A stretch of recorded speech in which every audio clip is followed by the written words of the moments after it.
Pour planifier un voyage magique au Walt Disney World Resort, vous écoutez Destination WDW.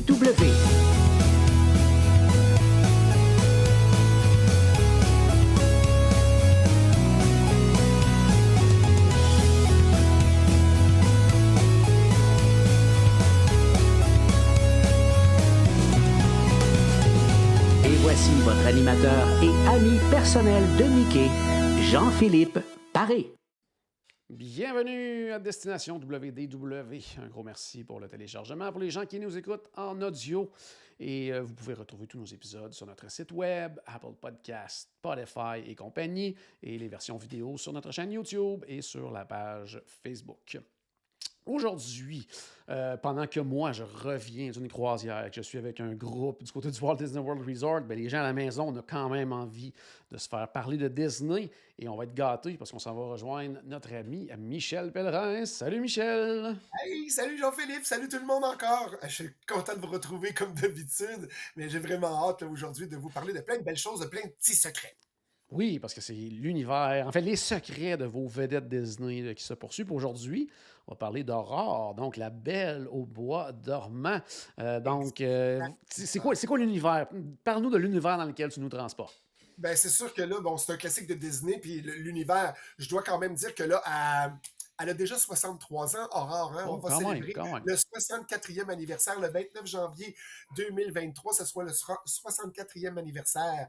Ben, en fait, elle est encore plus vieille que ça, mais dans la version Disney, Ah comme oui. lorsqu'on sort le film en 1959, ça fera 64 ans. Mais La Belle au bois dormant, on parle du 20e long métrage d'animation de Disney, le 16e classique d'animation. Et puis, ben ça, en fait, c'était adapté 2 fois. On parle de la version de Charles Perrault en 1697. On parle aussi que ça a été repris par les frères Grimm en 1812. Fait qu'il y a un petit peu des deux, mais on penche plus sur Charles Perrault. Il y a quand même une couple d'interactions des frères Grimm, mais c'est comme mélanger un peu les deux. Deux versions avec quelques petites différences, mais on parle de La Belle au bois dormant. Parfait. Puis justement, bon, là, Disney est revenu à la base de ses classiques là, pour réaliser La Belle au bois dormant. Là. Oui, parce que là, on a eu un problème avec Peter Pan, on vous en a parlé, c'est comme, je suis déçu, on est une coche en dessous de Pinocchio, faut remonter. Là, faut aller là. On va aller chercher c'était quoi les recettes, pourquoi que ça a réussi sur, même si ça a fonctionné, Peter Pan. Qu'est-ce qui a fait que Blanche-Neige, on était une coche en haut, puis on est dans les années 30, puis Pinocchio, au début des années 40, on est là. Là, en 59, on arrive proche des années 60, faut être au-dessus. Fait qu'on est allé reprendre les ingrédients des recettes qui avaient assuré le succès de Blanche-Neige et les Sept Nains, puis aussi de Cendrillon. Elle faisait pas partie de nos secrets, là.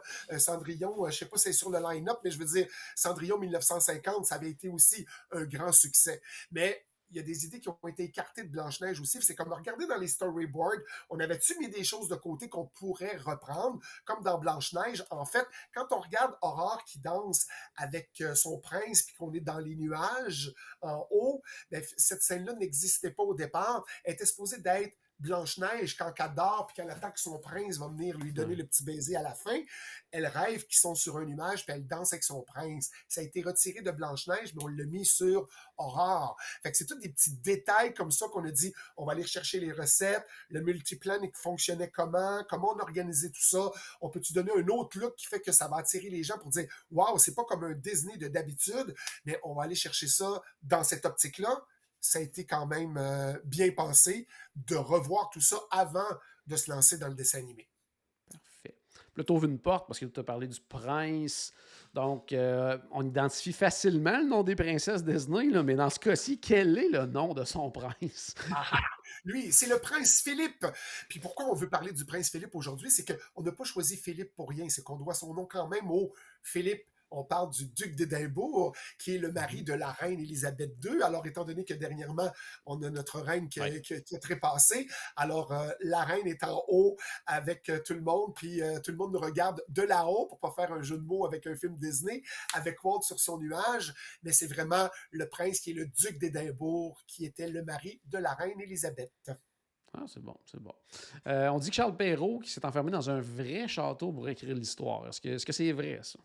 Non seulement c'est vrai, là, je vais vous raconter quelque chose de très intime à moi-même. J'adore les châteaux. Quand je vais en voyage, j'aime ça partir. Quand j'ai des journées de congé, de sortir des parcs, surtout quand je suis Ah non, c'est pas vrai. Pas des parcs. Quand je suis à Disneyland Paris, écoute, la richesse qu'il y a en France pour les châteaux, moi, je pars puis je m'en vais en campagne française puis je visite des châteaux. Et là, je voulais voir le château où on avait vraiment écrit La Belle au Bois dormant. C'est le château d'Ussé.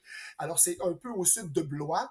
Et puis, c'est pas long. C'est à Blois, ça prend à peu près 1 heure et quart, 1 heure et demie si on prend le train rapide, le Mhm. TGV pour s'en aller à Blois. Puis de Blois, on descend un peu, à peu près 45 minutes en voiture, puis on arrive directement au château d'Ussé. Mais c'est là qu'il a écrit l'histoire. Puis là, on le voit, là, c'était la place où Charles Perrault a écrit. On le voit, écoute, j'ai fait des photos là, c'est incroyable. Mais en campagne française, vous pouvez aller voir, mais là, je peux pas vous partager les photos et tout ça, mais je pense que j'en ai pris des photos cette journée-là. Mais ça a été vraiment écrit dans un château français, mais faut pas mélanger les choses. Il n'a pas inspiré le look des châteaux dans les parcs. Là. On parle vraiment. Ah ouais. On a écrit l'histoire de la Belle au Bois dormant dans ce château-là et qui n'a rien à voir avec les châteaux qu'on connaît dans les parcs. Justement, en parlant des châteaux dans les parcs, ben, ils ont attribué un des châteaux à la princesse Aurore, quand même. Il n'est pas n'importe lequel, en plus. Là. Hey, le premier, le tout Ouais. premier. Écoute, là, c'est à l'inverse. Là, Disney s'est inspiré à l'inverse. On dit comme en 1955, on était en train de préparer Disneyland. La vérité, ce que vous devez savoir, c'est que le film La Belle au Bois dormant devait sortir en 1955. Mais on a commencé tard. On a commencé en 1953 à gérer l'histoire.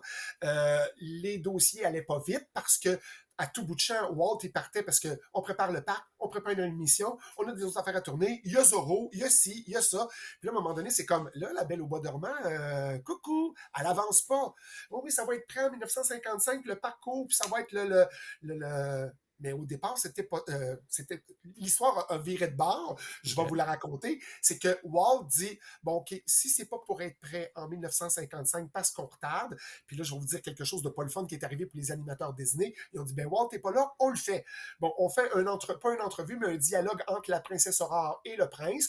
On fait ça, on prépare l'animation, on présente ça à Walt, puis Walt il dit j'ai pas donné mon approbation pour ça. Je vous ai dit que tout ce que je fais, moi, je dois approuver. Là, vous l'avez fait et vous ne m'avez pas approuvé. Vous me refaites cette scène-là, ça ne me plaît pas, puis c'est pas ça que je veux. Fait que c'était dans ça qu'on était présentement. OK. Fait qu'ils ont dit OK, le château, là, ça sera pas pour la Belle au Bois dormant, ça va être pour Blanche-Neige. Wow!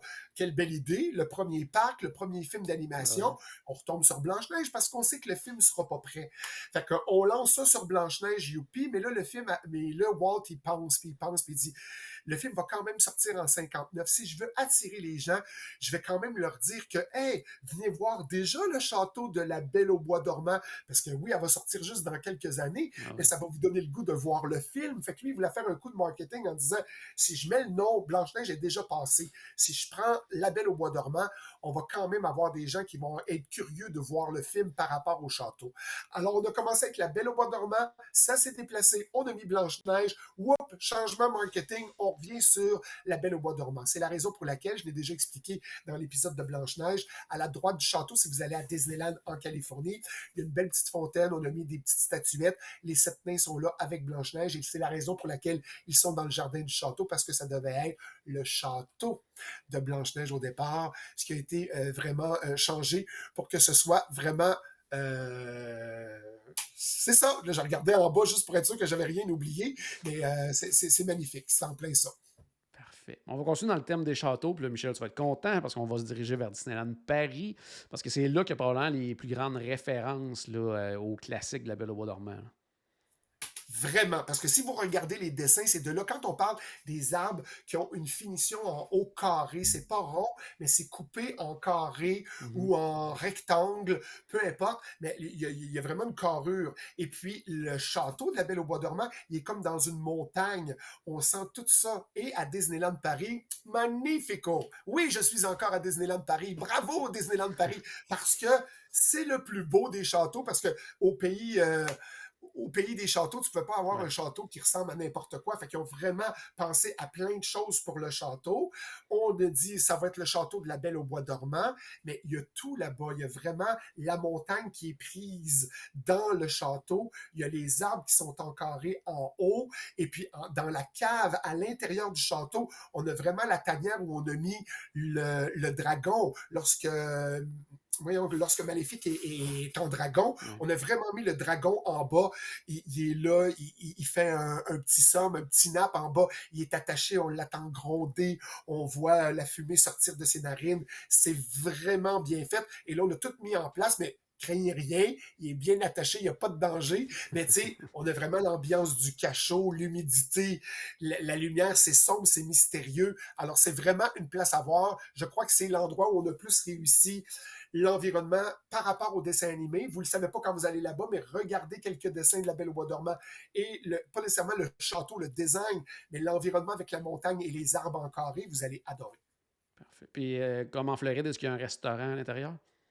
Non, ce côté-là, nous, on n'a pas un restaurant, c'est comme un OK. musée en haut. On peut suivre l'histoire de la Belle au Bois dormant. Donc, on monte à l'étage et on suit, puis c'est des vitraux que tout le tour du château, et c'est l'histoire qui est racontée par rapport aux vitraux, avec quelques éléments. Le rouet est là, il y a des panneaux qui nous racontent l'histoire, et on se promène en haut du château comme un musée. Et où est-ce que se termine le musée?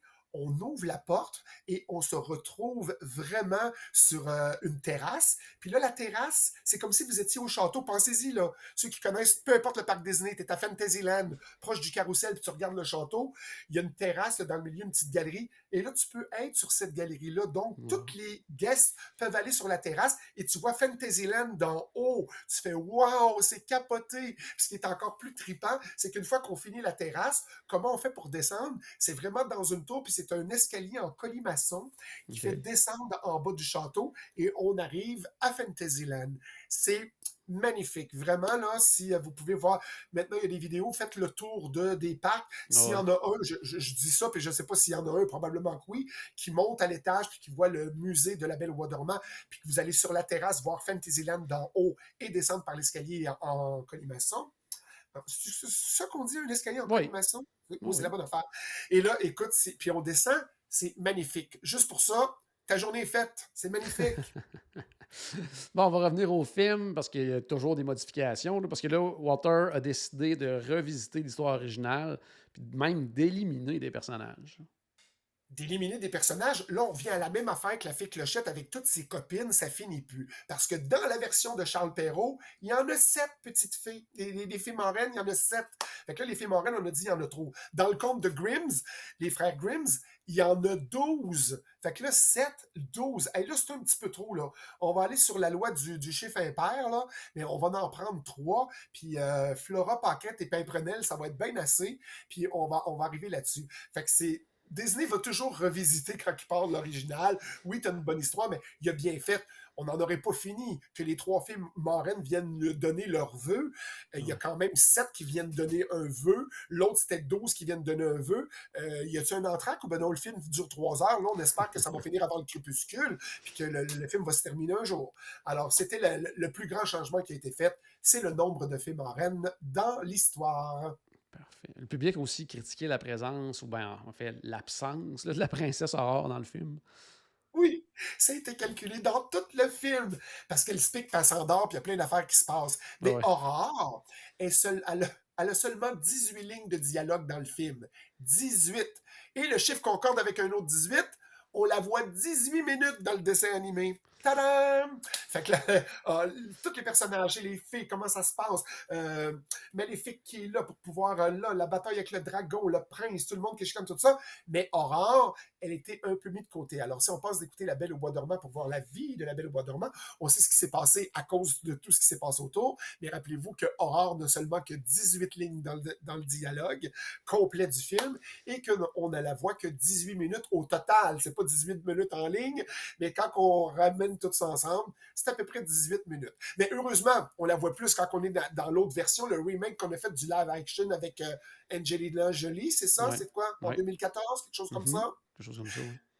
Mais là, on la voit grandir, on voit Ah que ouais. les filles marraines sont pas trop, sont un peu hurluberlues autour d'elle, qui savent pas trop, puis c'est quelque chose de spécial, là, tu sais, mais on Ouais. la voit plus souvent dans le film live action. On aurait dû la voir comme ça dans le film, ça aurait été le fun de voir le côté où ce qu'on l'a vu grandir, puis que les filles marraines, finalement, on voit plus l'action de les filles marraines qui sont chicanées entre non, ça va être bleu, non, ça va être rose, non, ça va être vert, puis qui changent de couleur. Il y a plus d'action là-dedans que de ce qui se passe dans la vie d'Aurore. À peu près ça. Ouais. Puis là, tu parlais justement du live action, puis dans ce film-là, ben, on a comme présenté Maléfique d'une autre façon. Puis là, les gens étaient un peu confus parce que presque en admiration devant ce personnage de vilain-là. Oui, parce que si je me rappelle, de toi-même, tu m'avais déjà parlé, tu avais dit, Oui, c'est drôle, à la fin du film, je l'aimais quasiment, Maléfique, tu sais. C'était comme ça. Mais c'est ça, graphiquement, on a remarqué, tu sais, tout le décor, tu sais, le côté gothique de tout ça, c'est super bien fait. Le personnage, la méchante sorcière, parce que c'est une sorcière au départ, Maléfique, au début, quand elle a ses ailes, quand on le voit au début, c'est comme, waouh, quel beau personnage, vraiment, tu sais. Puis la tenue, sa personnalité, la métamorphose du dragon, je parle des effets qu'ils ont mis dans le film, c'est comme là, puis on retrouve ces effets-là quand tu regardes le spectacle de Fantasmic, c'est un peu le même principe, c'est Fantasmic, on voit vraiment Maléfique là, puis là on voit la transformation du dragon, puis là c'est gros, puis c'est bien fait, on a la version il y a l'impression de Disneyland. Je sais pas si tu as vu les deux. Toi, Philippe, as-tu vu le dragon, la transformation du dragon à oui, Disneyland et à Disney World, les deux? Sensiblement la même chose, sauf qu'on est plus proche. Quand on est à Disneyland, il oui, n'y en a pas de gradin, il n'y a absolument rien. c'est ça. On est sur quelques rangées écrasées une par-dessus l'autre, puis on est vraiment proche du théâtre. Soit que quand on va à Hollywood Studio, on est plus loin, donc c'est pas la même réaction. Mais on a gardé ça quand même.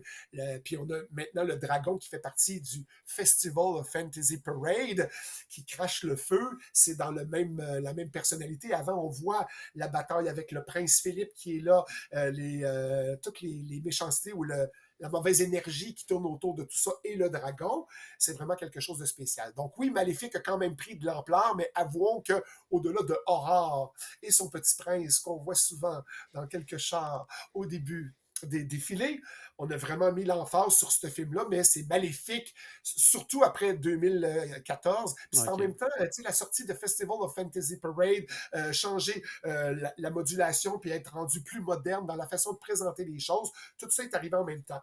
Oui, il y a eu Fantasmic, mais Fantasmic reste quand même basic dans Ouais, les éléments. Mais avouons que le dragon de Festival of Fantasy Parade a quand même de la gueule, là. ouais. On va revenir à la version originale du film parce qu'il y avait des craintes de la part de Walt avec le budget, puis même le temps de réalisation qui ont vraiment mis même la survie des studios pratiquement en péril. Là. Ben, ça finissait plus, là. Ça va arriver, c'est achevé en 1959. Donc, c'est près de 8 ans de production de tout ça. Puis là, le coût est estimé à plus de 6 millions de dollars. On n'avait pas tant d'argent que ça. Heureusement que Peter Pan avait monté l'affaire avant. Sauf que quand Peter Pan nous a fait gagner quasiment 85 millions de dollars parce que ça a coûté juste 4 millions. Ouais, Là, vous voyez le succès de Peter Pan, ça a coûté 4 millions. Là, on est dépassé le 6 millions, puis on est à la Belle au bois dormant. Le film n'a pas eu autant de succès que Peter Pan, mais là, c'est comme, on a investi des choses, là, puis le parc est ouvert, donc dans Disneyland, je peux te dire qu'il y a de l'argent de Peter Pan qui est rentré à Disneyland, là, ah OK? ouais. On cherchait des gens pour donner des sous, mais on n'était pas encore aussi riche parce que Walt avait cette mentalité-là, puis c'est correct aussi. Heureusement qu'il y a eu son frère Roy. Mais wow, on a plein de cash, On on dépense tout. investit, puis on modernise. Wow, on investit, on a. Hey Roy, attends, je voudrais, en étant son frère, on va mettre de l'argent, on va placer de l'argent, on va préparer pour la suite. Walter n'était pas comme ça. Fait que c'est ça, c'est une mauvaise gestion. Puis la mauvaise santé, excusez-moi, pardon, la mauvaise santé des studios, mais là, on a débordé à cause de la construction de Disneyland, ça Ouais, c'est sûr et certain. T'sais. Puis là, la période 40-50 aussi, il y a eu la grève des employés, ça l'a pas aidé à la Belle au bois dormant. Parce ouais. qu'après Pinocchio, c'est comme, oh, on en veut plus, oh, on en veut plus. Je dis pas que les gens de Disney avaient pas raison de fighter. Mais après la guerre, ça a amené une conséquence de tout ça. Les gens voulaient plus d'argent. On était en récession. On voulait. Écoute, à peu près ce qu'on vit là, 2 ans de pandémie, puis après ça, tout augmente. Ah Puis les ouais. gens veulent avoir plus cher. Donc, les postes qui sont affichés, donnez-moi plus cher de l'heure. C'est à peu près ce qui a été vécu. Et là, on parle de 1940 à 1950. Là, c'est 59. Fait qu'on est encore là-dedans, puis dans les grèves et de gérer tout ça. Fait que c'était quand même difficile backstage pour gérer la Belle au bois dormant. Parfait. Là, peut-être que les gens qui nous écoutent vont dire, coudon, est-ce que Walt était un grincheux, mais encore une fois, il était pas nécessairement très heureux des succès du film à sa sortie. Ouais, il était tellement déçu que si vous regardez, ben là, jusqu'à son décès, puis ça n'a pas continué, là, Les Princesses, ça s'est arrêté là. 1950, schlock, Il n'y en aura plus, c'est terminé. Mais il était déçu parce qu'il était fatigué. Il était déçu parce qu'il n'a pas pu gérer tout ça. Et puis là, c'est un peu un côté dark de Walter. Si c'est pas moi qui a dit oui, ça se peut que ça soit pas bon. Mais attends, Walt, ça se peut que même si c'est pas toi qui dis non puis que les autres disent oui, ça se peut que ça soit bon pareil. Ouais. Là, c'est à partir de là qu'il a appris à je dois faire confiance en mon équipe. Mais avant, il gérait tout seul. Il y avait de la misère à déléguer, la misère à donner, comme je vous ai dit tantôt, l'intercation entre non, là, il veut pas avancer le projet, mais là, il faut le sortir le film. On fait l'interaction avec les deux, puis lui fait j'ai pas donné mon approbation là-dessus. Fait que ça, là, c'est là qu'a commencé son côté dark. Il était aussi OK. aigri de la grève, tous les gens, on nommera pas les gens là, qui ont mené la bataille en haut et qui ont fait la vie dure. Fait qu'il était comme, il a pogné un coup de vieux, je dis ça comme ça, désolé de la façon dont je le dis, mais là, c'était l'arrivée du Mickey Mouse Club. Toutes les fans qui étaient là, gérer toutes les émissions qu'il y avait là, les westerns qui étaient en production, Zorro et compagnie, tout ça mélangé ensemble. Là, il y en avait trop. Donc, il était fatigué. Donc, quand tu es fatigué, tu regardes de quoi, tu fais, pas sûr que c'est bon. Fait que c'est pas vraiment, tu sais, à cause de l'insuccès et que les gens n'ont pas accroché à ça, il a été déçu, je pense, plus de la réaction des gens que le film. OK. Pourquoi les gens n'aiment pas ça? D'habitude, un produit Disney, les gens, on aime ça. Fait que le conte des fées, niet, c'est fini. Quand est-ce qu'on a vu une prochaine princesse? Après le trépas de Walt. La prochaine princesse nous arrive en 1989, La Petite Sirène. Fait que c'est loin, là, avant qu'on retombe. Tu sais, il y a eu Ouais. des films pareils, il y a eu plein d'affaires, mais de dire le hit de la princesse et d'un prince, puis de tout ça, là, ça a pris un break pendant un petit bout. Fait que c'est ça la déception de Walt. Puis c'est dommage parce que ça donne un côté dark à la fin. C'était le dernier item qu'on parlait de notre épisode aujourd'hui. Mais je vais vous finir quand même d'un côté joyeux. Tu sais, La Belle au bois dormant, respirez, voyez autour. Puis quand vous la voyez dans les défilés avec le prince, c'est toujours magique.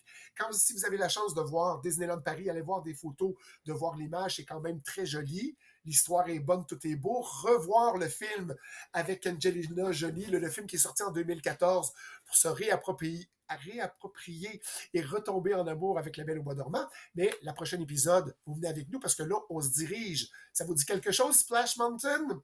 On s'en va dans une rethématisation. Est-ce qu'elle existe pour vrai? Est-ce que tout va bien se passer? Alors, on va aller dans le monde de La Princesse et la Grenouille avec la princesse Tiana et on va parler de tout ça, justement. Qu'est-ce qui se passe avec notre Splash Mountain? Que va-t-il se passer? Et tout ce qui s'est passé dans les coulisses de La Princesse et la Grenouille. Fait que bye bye tout le monde. Merci encore, Jean-Philippe. J'ai hâte de te retrouver au prochain épisode. Excellent. Merci à toi, Michel. À la maison, j'espère qu'on a ajouté un tout petit peu de magie dans votre journée. N'oubliez pas, bien sûr, que tout a commencé par une souris et on se reparle très bientôt. Salut tout le monde! Bye bye tout le monde.